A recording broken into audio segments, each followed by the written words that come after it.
मेरा स्टॉक है टाटा केमिकल। यहाँ पर टारगेट है 680 रुपए के। हालांकि लोकल ब्रोकरेजेस जो इसको ट्रैक करते हैं उनके टारगेट 750 से 800 रुपए के आसपास है, लेकिन हम 680 के इस पहले टारगेट के साथ आपको खरीदारी करने की राय दे रहे हैं। स्टॉक में इस समय रॉक बॉटम वैल्यूएशन पर है। इनफैक्ट डिविडेंड यील्ड के लिहाज से इस समय अगर आप देखें तो आप सेविंग बैंक डिपॉजिट में जितना इंटरेस्ट कमाते हैं तकरीबन उतना ही आपको यहाँ पर डिविडेंड यील्ड इस समय इस लेवल पर मिल सकता है। स्टॉक नीचे गिरा है और आपको मौका दे रहा है। नीचे क्यों गिरा था ये जानना सबसे पहले जरूरी होगा। नीचे इसलिए गिरा था क्योंकि पिछले क्वार्टर में थोड़े से नतीजे कमजोर थे, लेकिन लोकल एनालिस्ट जो भी इसको ट्रैक करते हैं, एक दो एनालिस्ट से मैंने जो बात की उनके रिपोर्ट्स पढ़े, वहां से साफ तौर पे नजर आया कि उन सभी का मानना है कि एक वन ऑफ मूव था और इससे घबराने की जरूरत नहीं है।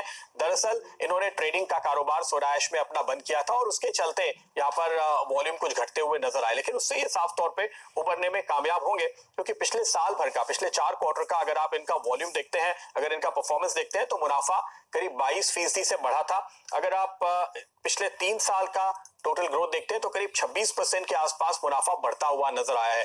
तो एक स्टॉक जो लगातार कंसिस्टेंट परफॉर्म कर रहा हो साल दर साल और वहां पर जब गिरावट आए तो वहां पर एक लेने का मौका साफ तौर पे बनता हुआ दिखाई देता है। इनका जो कंज्यूमर प्रोडक्ट का सेगमेंट है खासतौर पे वो काफी मजबूत है, जिसमें क्या है, इसमें नमक है, जिसमें दाल है, जिसमें मसाले हैं, और इस सेगमेंट में अगर करीब 17% के आसपास की ग्रोथ साल दर साल मुनाफे में हमने देखी है आते हुए, कारोबार में बढ़त आते हुए देखी है पिछले क्वार्टर के दौरान, तो वो अपने आप में एक काफी शानदार संकेत बताता है। और इन्होंने हाल में नए लॉन्च किए हैं बासमती राइस और पोहा, जो नए इनके कारोबार हैं इसी सेगमेंट में इन्होंने लॉन्च किए हैं और यहां से जबरदस्त आप देख सकते हैं कि इन्होंने एड और डिस्ट्रीब्यूशन पे जोर देना शुरू किया है। तो ये जो नए सेगमेंट है ये इनको काफी मुनाफा कमाकर देंगे। आपको याद होगा जब से नए चेयरमैन साहब आए हैं टाटा ग्रुप में, टाटा सन्स में, उन्होंने इसके रीस्ट्रक्चरिंग के प्लान सामने रखे हैं और जिस तरह से इन्होंने इसकी रीस्ट्रक्चरिंग की जानकारियां दी हैं उसके मुताबिक करीब 10 वर्टिकल बनाए जाने हैं टाटा ग्रुप में। और ये जो कंपनी है ये दरअसल इंडस्ट्रियल या केमिकल सेगमेंट में होने की जगह इन्होंने इसको कंज्यूमर सेगमेंट में रखा है, जहां पर वोल्टास की बात करते हैं, जहां पर ये टाटा ग्लोबल की बात करते हैं, क्योंकि ये जो इनका कंज्यूमर वाला बिजनेस है जिसमें सॉल्ट, पल्सेस और मसाले हैं, इसके ऊपर दरअसल टाटा ग्रुप का फोकस है और इस लिहाज से इस सेगमेंट के ऊपर खास तौर से जोर रहने वाला है। यही वजह है कि हम यहाँ पर इस समय एक रॉक बॉटम वैल्यूएशन देख रहे हैं और आपको यहां से खरीदारी के मौके देखने चाहिए। 680 रुपए तक के टारगेट के साथ हम यहां पर आपको खरीदारी की राय समय देंगे।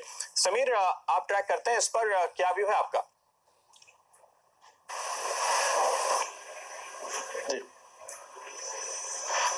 जी हम ट्रैक करते हैं और जब ये 700 750 की वैल्यूएशन पे था तब हमें थोड़ा डाइसी लगता था, क्योंकि अगर आप बोरोइंग्स देखें तो वहां पे कहीं ना कहीं रैशनलाइजेशन नहीं हो पा रही थी साल 2 साल पहले।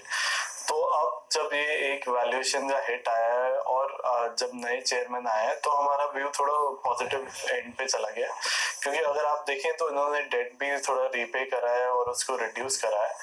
लास्ट क्वार्टर जैसे आपने कहा कि ये B2B जो बिजनेस है वहां पे कहीं ना कहीं रैशनलाइजेशन हो रही है इस कंपनी में और B2C पे फोकस है। तो मुझे लगता है अगले 3 साल में ये काफी B2C एंड पे बिजनेस पे चला जाएगा और मार्जिन्स काफी अभी जो 17-16% आती है वो कहीं ना कहीं 20 से 25% के गैप में आ जाएगी और कैश फ्लो काफी इम्प्रूव हो जाएंगे क्योंकि रीस्ट्रक्चरिंग काफी फेवरेबल है और जो नए प्रोडक्ट्स हैं उनकी ऑफ शेल्फ सेल काफी बड़ी है और वहां पे मार्जिन्स भी काफी हाई है। तो मेरे ख्याल से एक 700 वापस अगले 6 से 9 महीने में हमें क्लियरली दिख सकता है। 680 की हम बात कर रहे हैं, 700 के टारगेट आपके हिसाब से नजर आते हैं। एनालिस्ट यहाँ पर 750 से 800 के टारगेट दे रहे हैं। अगले साहब ट्रेडिंग के लिहाज से क्या लेवल देखते हैं? प्रदीप, मेरे रडार पर ये 3 से 4 दिन में ये स्टॉक आया है टाटा केमिकल्स, लेकिन वो वाली मूव ट्रांसलेट हुई नहीं है। मैं ये अभी प्रीएम करता हूँ करंटली एट 583, 584, 578 के स्टॉप लॉस है। आप 1-1.5% की रिस्क ले लीजिए। जैसे ये स्टॉक 591 के पार निकलेगा एग्रेसिवली बाय करिए और फिर मैं 610 की बात करूंगा और ये 2 से 3 दिन में हो सकता है।